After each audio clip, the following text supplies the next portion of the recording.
मेरे बच्चे, यह एक अद्भुत बात है तुम में, जिस पर तुम ध्यान नहीं देती हो। यह तुम्हारी अनोखी बात है। जब शुरुआत में तुम ईश्वर के प्रति समर्पित नहीं थे, उस समय ईश्वर के प्रति प्रेम का कोई भी आभास भी तुम्हें नहीं होता था। तब तुम्हारी सोच और तुम्हारे लिए ईश्वर या सच्चाई बहुत अलग थी। मेरे बच्चे, जीवन की कुछ घटनाओं ने ही तुम्हें सच्चाई से अवगत किया है।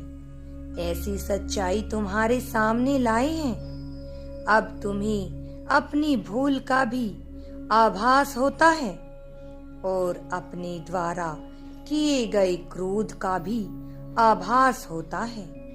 मेरे प्रिय बच्चे, शुरुआत में तुम मेरी भक्ति नहीं करते थे, अपने स्वार्थ के लिए ही करते थे, जिसे भक्ति नहीं कहा जाता। परंतु अब तुम्हारी भक्ति में कोई भी स्वार्थ नहीं दिखता, केवल प्रेम दिखता है।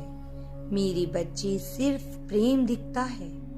तुम सबके लिए हमेशा कुछ न कुछ मांगते रहते हो और अपने लिए कुछ नहीं मांगते हो, परंतु अपने लिए केवल मुझसे मेरी भक्ति मांगते हो कि सदैव तुम्हें भक्ति करने का मौका मिले।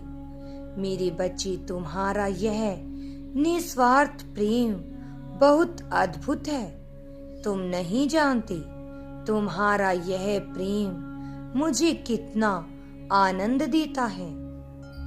मेरे बच्चे, यदि तुम मुझे पूरे मन से पाना चाहते हो तो तुम्हें मेरी भक्ति सदैव ऐसे ही निस्वार्थ भाव से करनी होगी, चाहे जो भी हो जाए।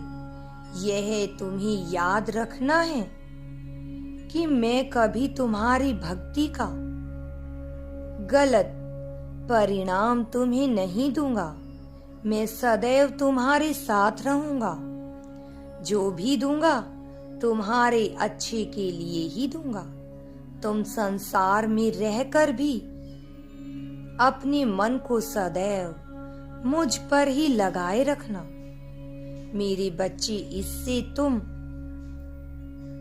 सदैव मेरे निकट रहोगे, मेरे मन के अंदर रहोगे और तुम्हारे जीवन में घट रही आप बीतियों का सामना भी तुम बहुत सरलता के साथ कर पाओगे। मेरे बच्चे, अगर आप महादेव पर विश्वास करते हैं तो कमेंट में हर हर महादेव जरूर लिखें।